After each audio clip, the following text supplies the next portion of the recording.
Selamat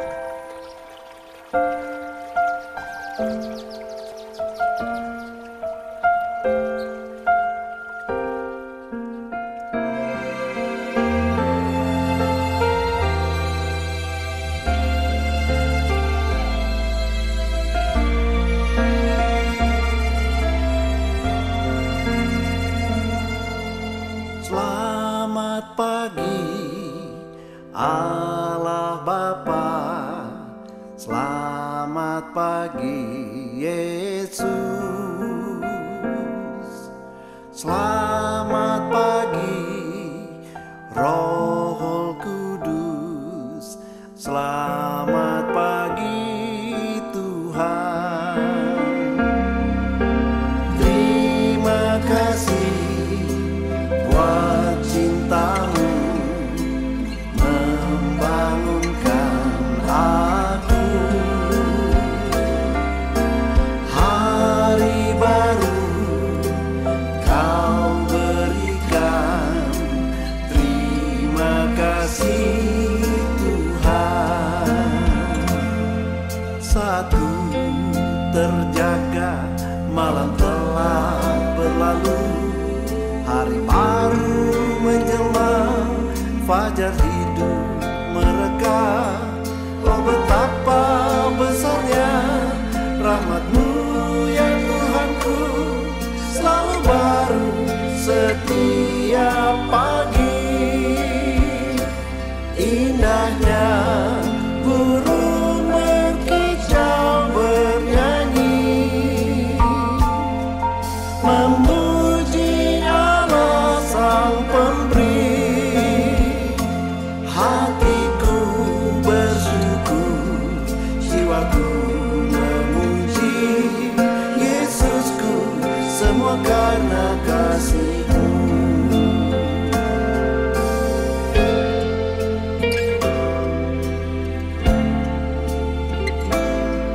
Inilah yang kuperhatikan, sebab itu aku akan tetap berharap kepadanya, bahwa tak berkesudahan kasih setia Tuhan, tak habis-habisnya rahmat-Nya, selalu baru setiap pagi.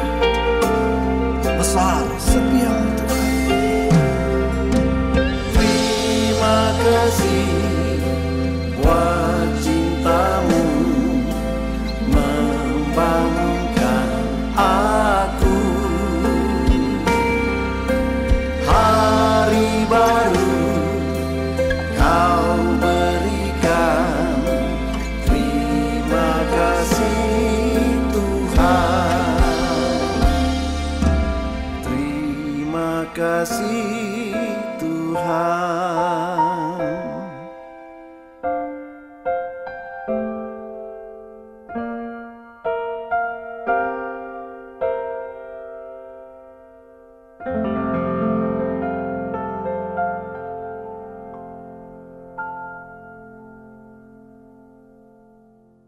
Saya mau awali begini.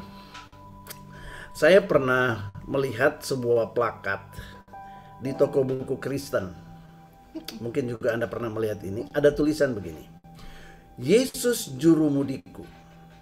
Wah, mungkin Anda pernah lihat Yesus Jurumudiku. Nah, melihat itu maka dapat saya pastikan bahwa yang buat itu adalah orang awam dalam dunia pelayaran. Ya. Nah, kebetulan saya pernah di dunia pelayaran waktu saya masih muda, tahun 70-an. Karena saya terobsesi untuk ingin keliling dunia tanpa uang. Dan puji Tuhan berhasil. Saya bisa 3 tahun ada di mengelilingi dunia di satu pelayaran internasional, ya, pelayaran Eropa. Nah, dari situlah saya mengenal tentang dunia pelayaran. Nah, saudara, ternyata begini.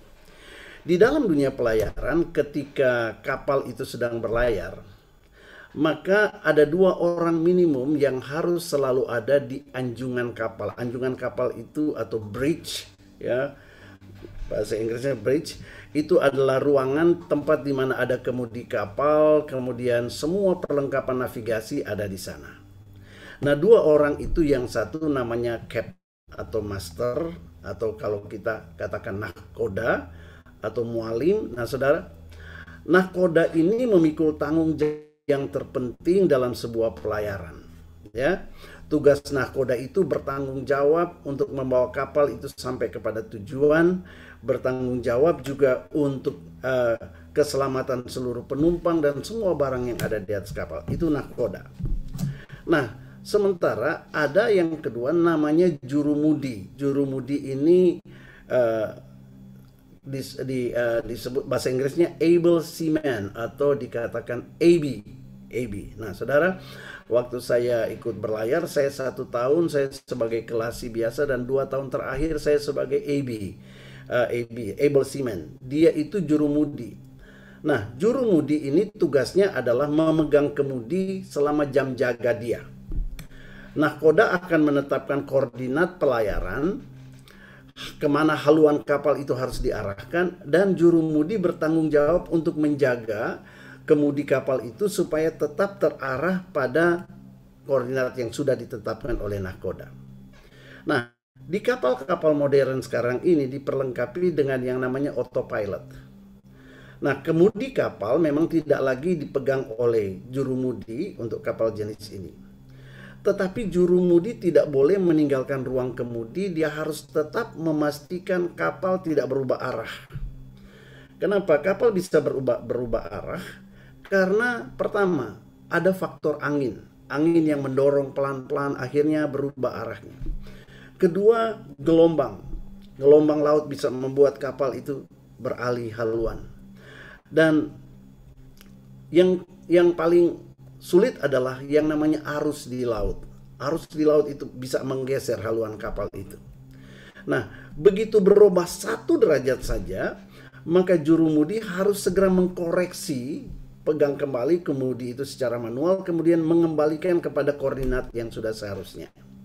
Nah, saudara, kalau tidak, maka kapal itu bisa menabrak karang atau bisa nyasar agak menjauh sehingga harus dikoreksi lagi, dan itu membuat waktu tempuh akan semakin panjang dan itu akan merugikan perusahaan dan seluruh isi kapal itu. Nah, itu fungsi keduanya. Nah, saudara, mari kita belajar dari Musa dalam Kejadian pasal 40. Di sini kita bisa mengerti lebih jelas lagi, Musa berada pada posisi sebagai jurumudi. Ya. Tetapi Elohim, Allah semesta alam, dia yang menjadi nahkoda kapal itu. Sebab saya katakan tadi, plakat tadi pasti yang nulis orang awam pelayaran. Saudara, kita ini cuma jurumudi kehidupan ini. Tetapi nahkoda itu adalah Tuhan, karena dialah yang menentukan arah kita. Nah, di dalam Keluaran 40 ayat 34 sampai 38 saya baca buat saudara. Lalu awan itu menutupi kemah pertemuan dan kemuliaan Tuhan memenuhi kemah suci. Sehingga Musa tidak dapat memasuki kemah pertemuan sebab awan itu hinggap di atas kemah itu dan kemuliaan Tuhan memenuhi kemah suci. Ayat 36. Apabila awan itu naik dari atas kemah suci, berangkatlah orang Israel dari setiap tempat mereka berkemah. Tetapi jika awan itu tidak, maka mereka pun tidak berangkat sampai hari awan itu naik. Sebab awan Tuhan ada di atas kemah suci pada siang hari, dan pada malam hari ada api di dalamnya di depan mata seluruh umat Israel pada setiap tempat mereka berkemah. Api dan ini itu berbicara tentang hadirat Tuhan. Itu berbicara tentang hadirat Tuhan. Jadi ketika Tuhan itu mulai berangkat, kemudian api dan awan itu bergerak, barulah Musa bisa memerintahkan seluruh bangsa itu untuk bergerak.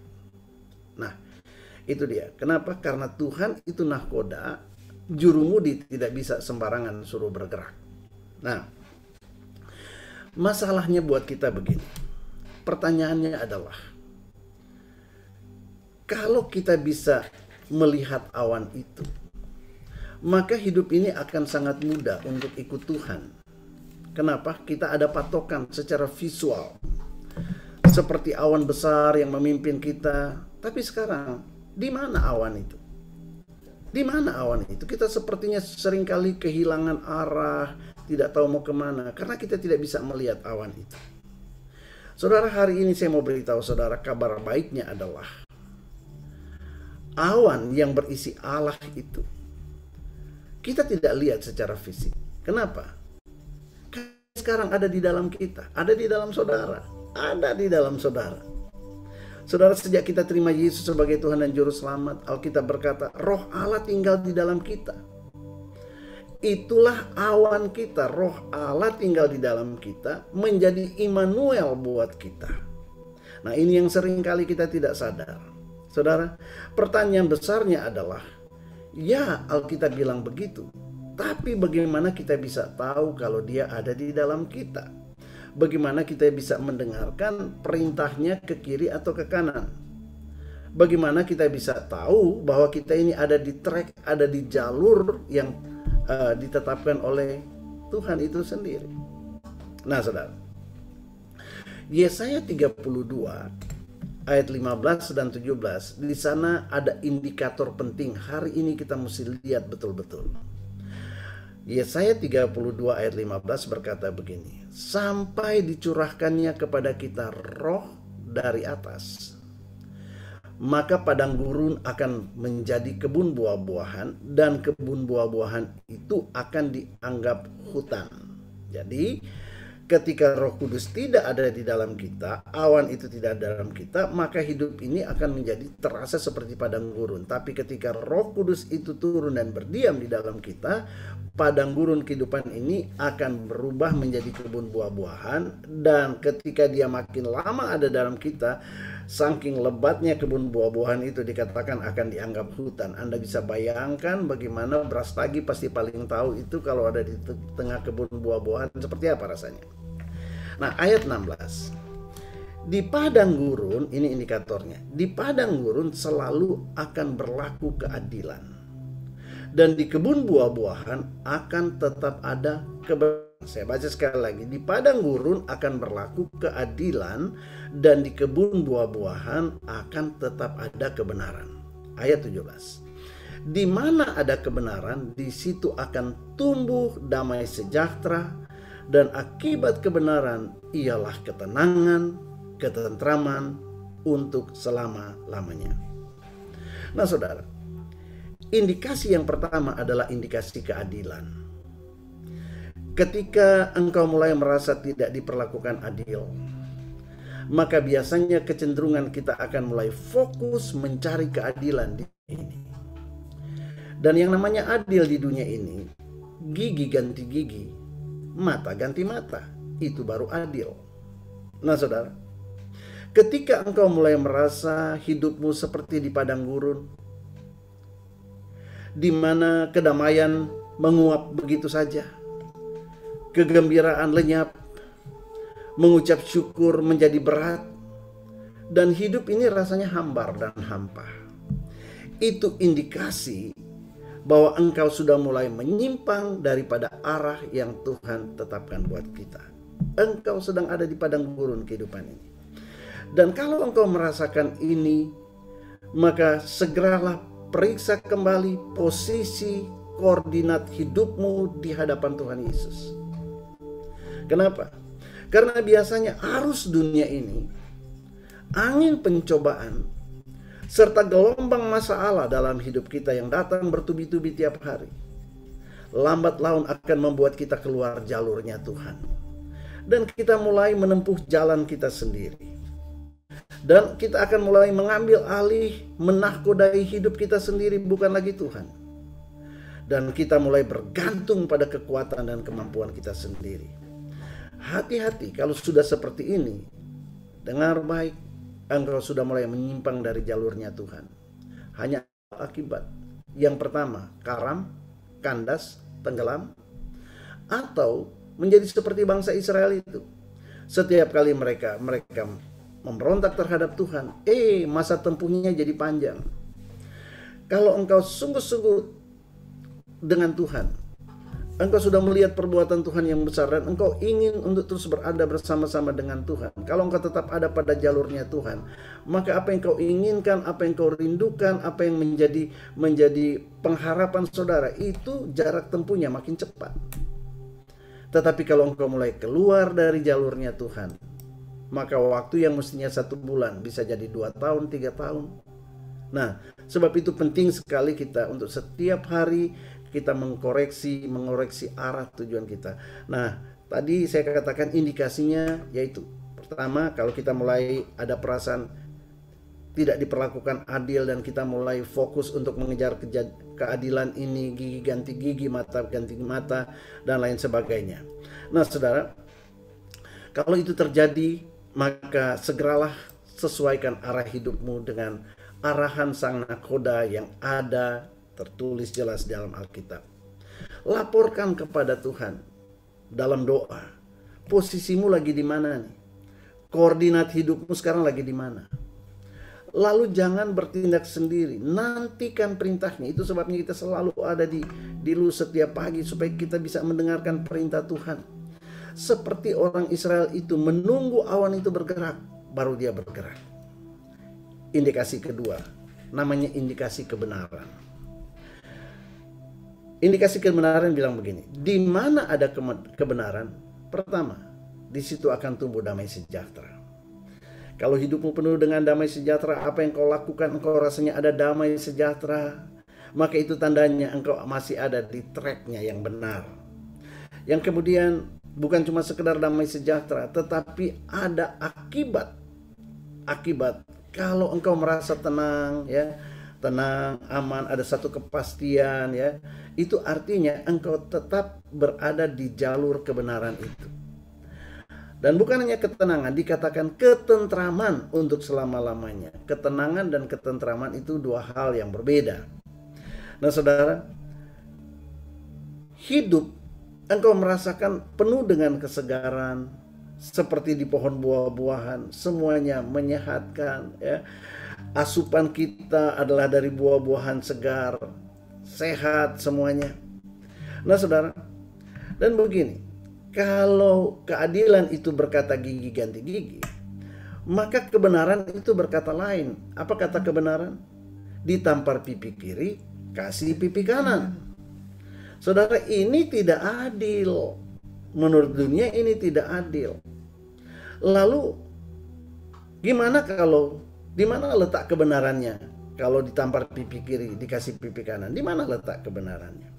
Nah, saudara, dengarkan ini baik-baik. Kebenarannya adalah engkau cuma punya 2 pipi. Ada di sini yang punya 3 pipi, itu manusia ajaib.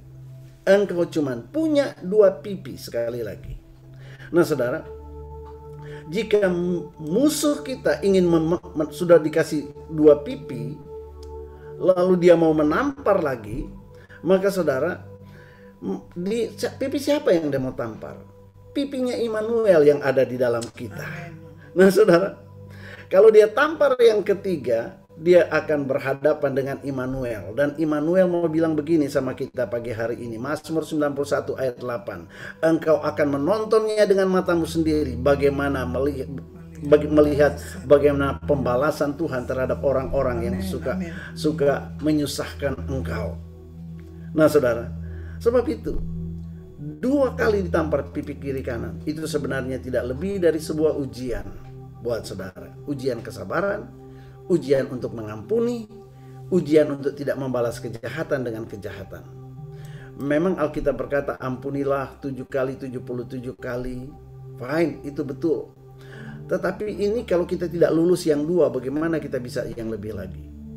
Saudara, sebab itu mari kita selalu arahkan hati kita kepada firman Tuhan. Kita perhatikan baik-baik. Kita hidup di tengah-tengah dunia di mana persaingan makin lama makin ketat. Fine, arus dunia makin kuat, tapi kita harus jaga betul-betul arah hidup kita. Harus selaras dengan arah yang Tuhan mau. Saudara, Amsal 3 ayat 5 sampai 10. Sebab itu firman Tuhan berkata, dalam hidup ini percayalah kepada Tuhan. Jangan setengah hati, percaya kepada Tuhan dengan segenap hatimu. Walaupun itu dikatakan tidak adil, percayalah akan kebenaran.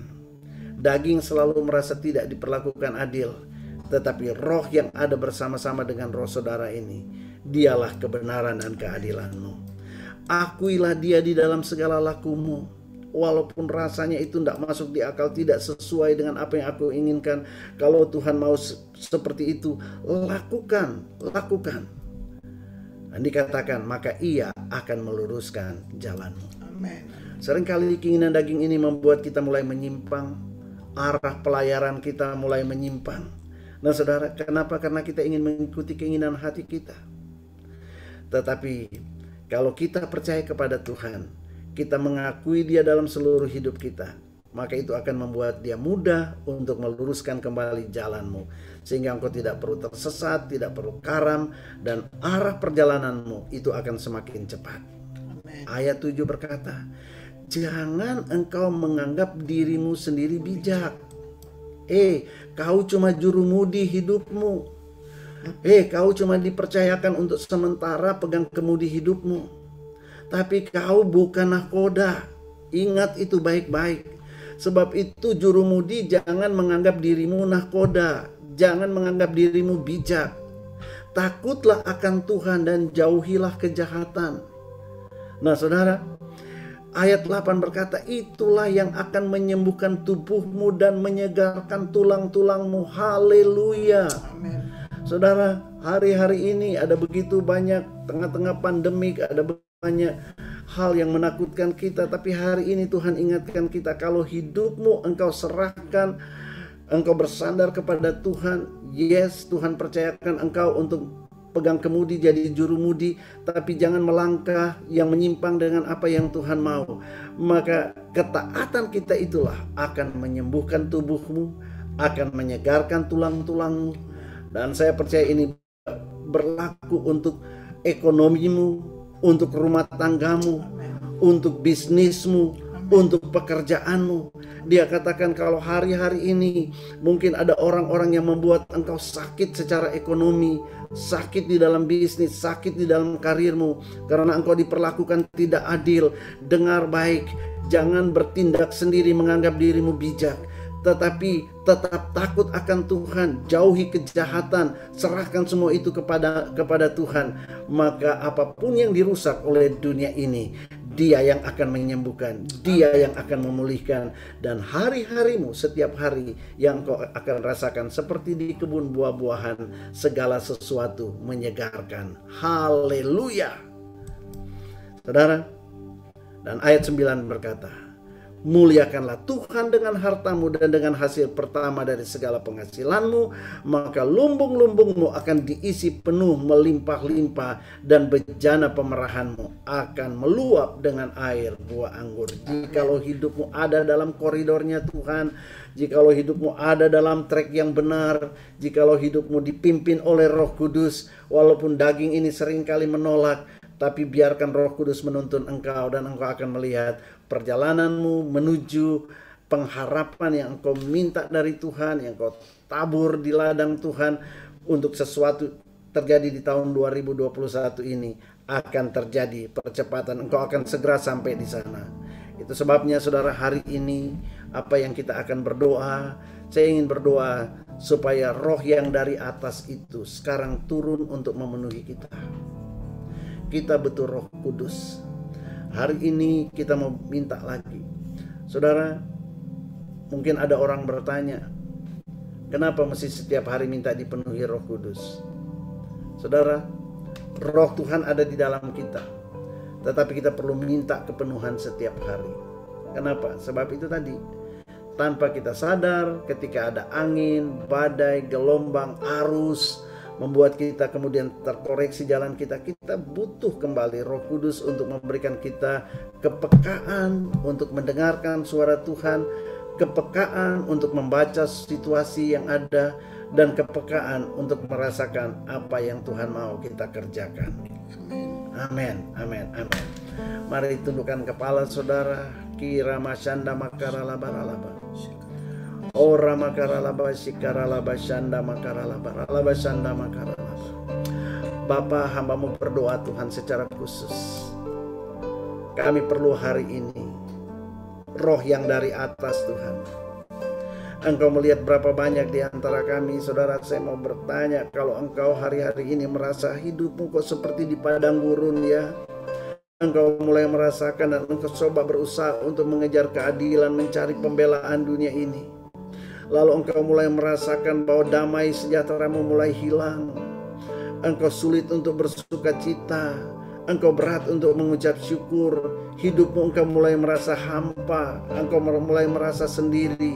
Saudara, kalau engkau itu orang yang kau butuhkan hari ini, firman sudah disampaikan, sekarang kau membutuhkan roh yang dari atas. Irama karalaba shanda makaralaba. Angkat kedua tanganmu, jangan biarkan hidupmu berlayar semakin jauh. Engkau sedang menempuh jalanmu sendiri. Hari ini aku minta di dalam nama Tuhan Yesus, roh yang dari atas, Roh Kudus, roh Allah sendiri, roh Pentakosta yang ketiga. Oh Tuhan, hari ini penuhi lagi Tuhan setiap jiwa, setiap pikiran kami. Segarkan kembali Tuhan roh kami, sebab perjalanan kami masih jauh Tuhan. Pelayaran ini masih penuh dengan badai dan gelombang. Tuhan, biar penuhi kami, penuhi. Terima Roh Kudus dalam nama Tuhan Yesus. Roh yang dari atas turun ke atasmu, Syama Karalabashanda. Roh yang memberikan engkau hikmat dan kepekaan dalam nama Yesus. Korashanda makaralaba. Kepekaan untuk mendengarkan arahan Tuhan, kepekaan untuk berkata tidak kepada daging dan ya kepada firman Tuhan. Dalam nama Tuhan Yesus, turun ke atasmu, turun ke atasmu. Dan hari ini ada banyak tipu muslihat iblis yang akan membuat fokusmu beralih. Tetapi oleh karena roh yang dari atas itu, engkau akan terlindung. Fokusmu, engkau akan melihat Tuhan yang berjalan di depanmu.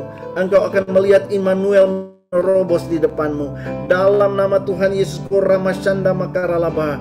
Tuhan sedang mengkoreksi hidupmu. Bisnismu yang sedang oleng, sekarang dalam nama Tuhan Yesus dikoreksi arahnya oleh Tuhan. Dalam nama Tuhan Yesus, izinkan dia terus mengoreksi hidupmu. Maka engkau akan berhasil. Maka engkau akan melihat pertolongan Tuhan itu turun atasmu hari ini dalam nama Tuhan Yesus. Korashanda makaralabashanda. Engkau terima itu. Damai sejahtera Allah yang melampaui segala akal turun ke atasmu, memenuhi hati dan pikiranmu. Dikembalikannya kepadamu damai yang hilang, kegembiraan sukacita yang hilang kembali kepadamu dalam nama Tuhan Yesus.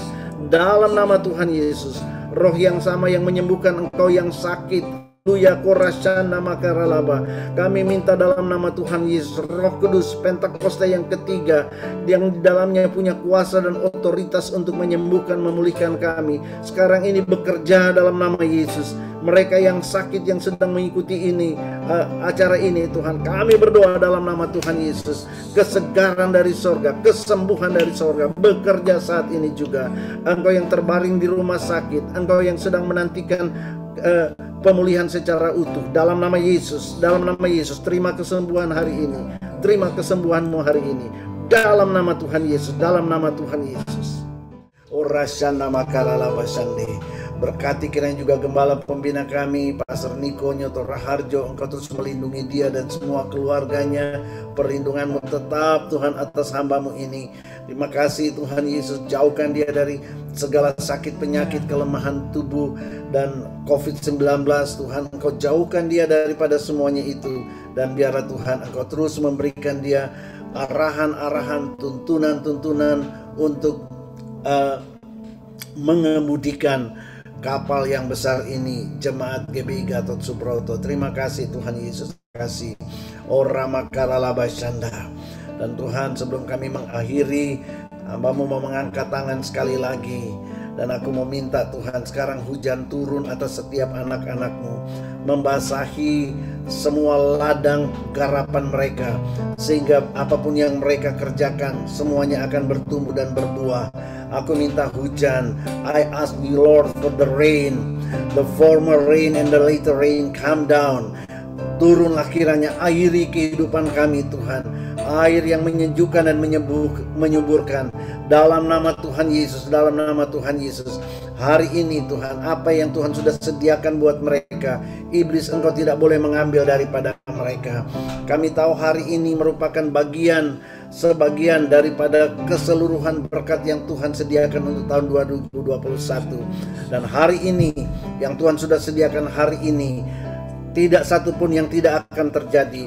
Semuanya terjadi dalam nama Yesus, supaya penuhlah sukacitamu dalam nama Tuhan Yesus. Koramashanda. Terima berkat-Mu hari ini, terima kemenangan-Mu hari ini, dalam nama Yesus, dalam nama Yesus, dalam nama Yesus. Tuhan, aku berdoa berkati setiap keluarga-keluarga. Tuhan, Engkau memberkati dari kepala rumah tangga sampai anak cucu. Engkau memberkati juga Tuhan para pengusaha, para pebisnis, para karyawan. Engkau lindungi Tuhan, dan Engkau bela mereka. Terima kasih Tuhan Yesus, terima kasih. Terpujilah nama-Mu. Kami siap untuk memasuki menjelajahi hari ini bersama-sama dengan Immanuel, dan kami mau raih kemenangan untuk hari ini di dalam nama Tuhan Yesus. Yang percaya sama-sama katakan amin.